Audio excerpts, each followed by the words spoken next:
Hello everyone! Welcome to Pinay in Ontario YouTube channel. Ngayon guys, for today's vlog, pupunta kami ng Tamaraw Falls. Dito, malapit lang siya sa Puerto Galera. It's a little bit outside of the town of Puerto Galera. So, it's probably around 20 minutes drive or to half an hour from the town of Puerto Galera to Tamaraw Falls. So, ayan. Ayan yung town ng Puerto. One way kasi, kaya papunta kami dito sa ano. Ito kami sa taas. Ito yung ano, high school. Ito yung high school ng Puerto Galera. Ayan. Tapos, this is also the way to go to Sabang Beach. Meron akong video dyan sa Sabang Beach. Ito yung papuntang Sabang. Tapos, ito naman yung papuntang ano, yung town. Kasi one way nga. Ayan. Ito yung also yung ano market nila, supermarket. Maliit lang yung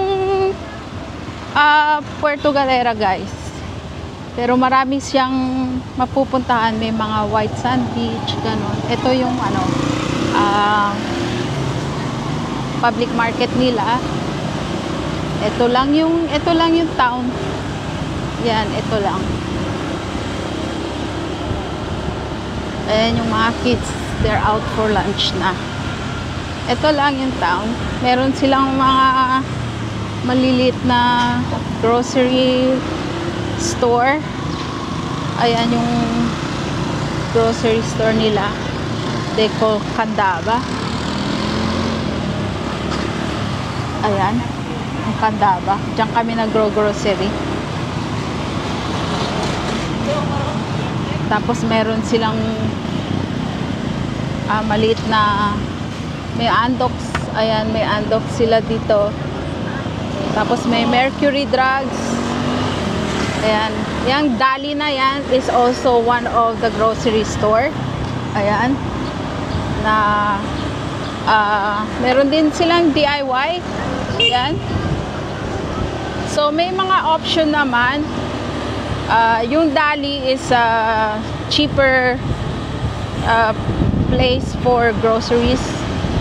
They don't have everything, but they have some here and there. You just have to be careful and watch the expiry dates on the products that you purchase. Ayan nga pala yung sakayan ng van papuntang Calapan or jeepneys. Yan, marami silang mga food, fruit stall, sorry, and another supermarket here. Yan, may mga ano sila dito. Wala masyadong malalaking stores, pero meron namang option. Ang wala dito sa Puerto Galera is mga fast food like McDonald's, Jollibee's, KFC. They don't have it here. They start to have maybe 1 month before we moved, Chowking, but it's a small Chowking. They don't have too much yet, so hopefully they will bring some more. They will add some more into their menu, but so far they only have like halo-halo, short orders like siomai, things like that. But hopefully they'll bring some other stuff to their menu and stuff. So this is the way to go to Tamaraw Falls. Ayan. Hopefully it doesn't rain, pero ang itim ng langit, so basa kami mamaya. Ayan. Something to do, you know. Now that we bought a motorcycle, it's a good way to explore Mindoro for some more, you know. Explore pa more, sabi nga nila. Ayan, Italian restaurant over there.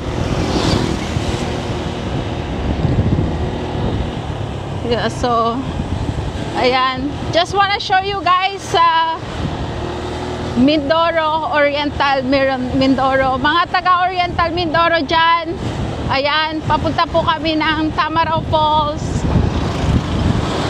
Ayan, we've been living in Oriental Mindoro for 2 months now. So yeah, we're just trying to explore and show you guys what's Oriental Mindoro now looks like. Yan, marami silang, gusto ko yung ano nila kasi maraming green. It's very greeny. It's very green and the surroundings, yung mga kasi maraming always raining, so it's very green. Ayan, ganda ng view papuntang Tamaraw Falls. Ayan, meron na akong video sa Tamaraw Falls. Kukuha lang ako ulit, papakita ko lang sa inyo ulit yung yung iba pang view. Yan.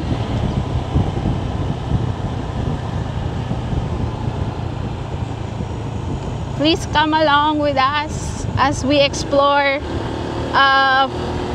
Oriental Mindoro. Maybe next time we're gonna explore also Occidental.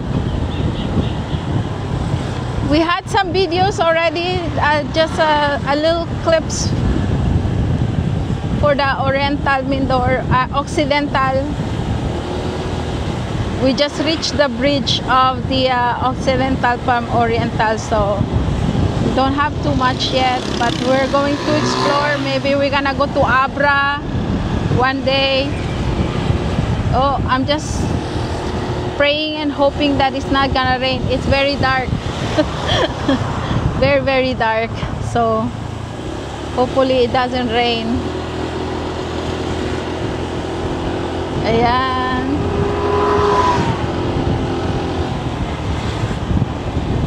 Please continue to support my channel. It will help me grow my channel a lot.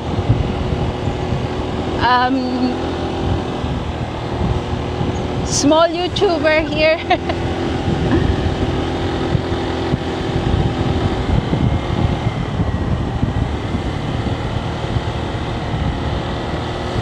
Ayan guys.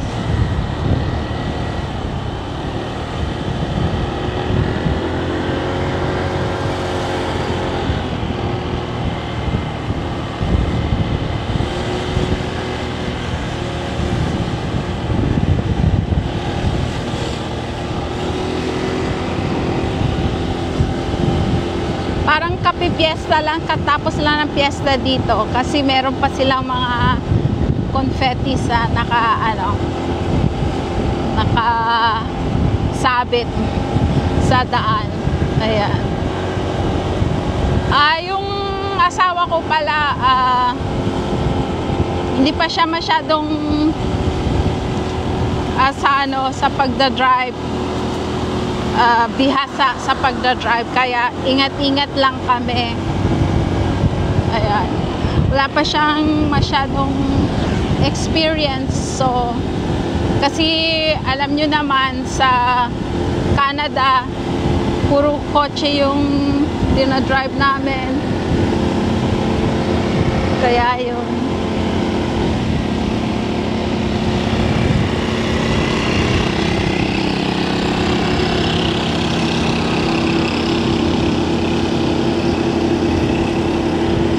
See, they don't have plates.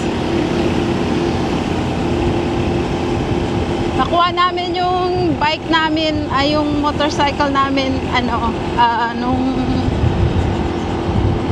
last week. Pero nung naano namin, hindi namin kaagad ginamit kasi pag drive mo. Pero pinadala na sa amin sa bahay. Pero pagka drive mo siya, parang you taking yung chances, you taking a risk na mahuli ka. Malaki kasi yung ticket, malaki yung multa pag nahuli ka na nagdra-drive na wala ka pang plate. Ayan, kaya buti na lang na antayin na lang namin. So kaya nakuha namin nung last week yung plate. Yun, kaya start lang namin mag-explore. Ayan. Sa mga sumusubaybay nga pala sa akin dyan at nagsusuporta, maraming salamat sa inyo guys sa walang sawang pagsusuporta sa aking maliit na channel. Ayan, I really appreciate it.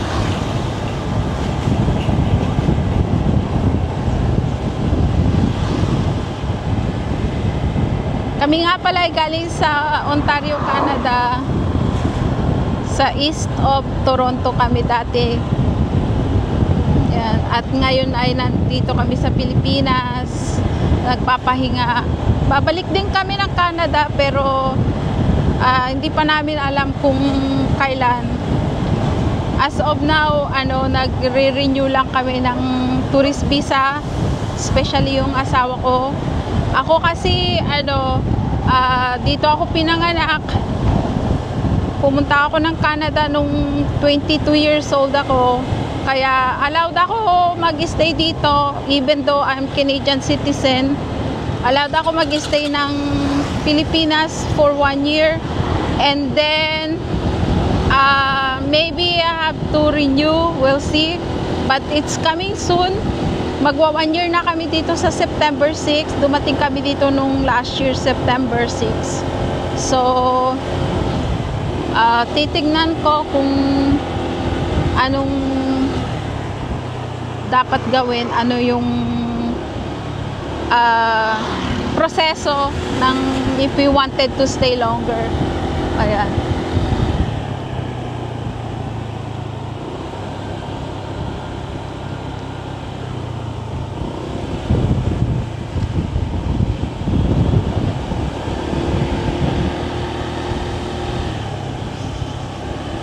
It's also rough. Oh, that's a nice beach down there. Ayan. Yung dito guys, yung daan pa curvy. Ayan. It's that thing where you see the Mama Mary there. That's where the Mama Mary is. Meron dyan Mama Mary guys sa baba. Mamaya baka tumigil kami.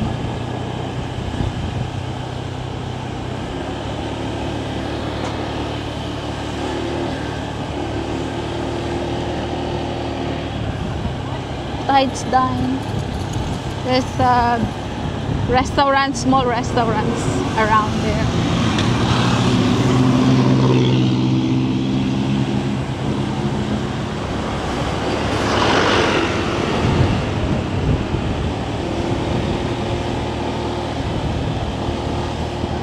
So ayan lang guys, I'll continue this vlog later. Thank you so much for following my YouTube channel, my small YouTube channel. I really appreciate every single one of you who's clicking that like and subscribing. Thank you so much. Bye for now.